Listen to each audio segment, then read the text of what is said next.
7 बार देवऋषि नारद ने नारायण नारायण नारायण नारायण कहा। कहने पर देवऋषि नारद ने बोला, सुनो साहूकार जी, सुबह के समय पर जब आपकी बहू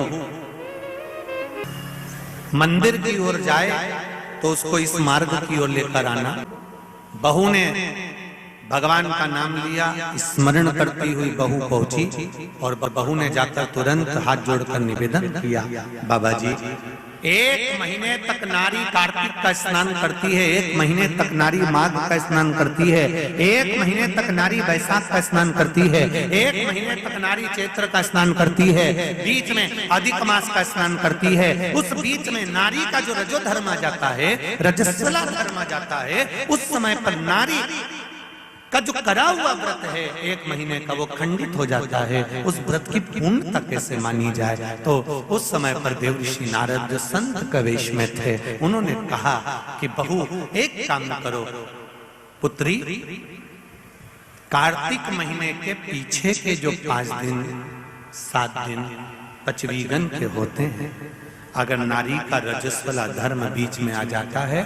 तो पीछे के 5-7 दिन में से अगर 1 दिन भी नारी ब्रह्म मुहूर्त का स्नान कर कर, सुबह का स्नान कर कर तुलसी में दीप प्रज्वलित कर देती है तो उसके बीच का जो खंडित भाग है वो समाप्त हो जाता है, उसे पूर्ण फल की प्राप्ति।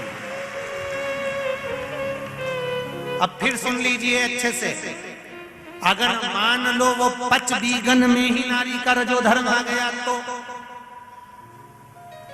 बहुत ध्यान से सुनना। ये कथा हरिहर शिव महापुराण की कथा जो भीकन गांव वालों को मिली है, संपूर्ण विश्व के कल्याण के लिए। बहुत ध्यान देना, हर नारी का प्रश्न है, प्रत्येक नारी के प्रश्न ये सम्मुख में रहता है। मान लो आपने कहा कि रजो धर्म आ गया मध्य में, तो आप पीछे के 5 दिन स्नान करो। वो 5 दिन में अगर रजो धर्म आ गया फिर शिव महापुराण की कथा कहती है, घर में रहने वाली कोई कुंवारी कन्या, घर में रहने वाला कोई पुत्र, घर में रहने वाला पति, घर में रहने वाली सास, घर में रहने वाली कोई सौभाग्यवती नारी, जेठानी, ननंद, देवरानी, या घर में रहने वाला कोई पुरुष अगर बाहर स्नान करने नहीं भी जा सकता, ब्रह्म मुहूर्त में प्रातः के समय पर यदि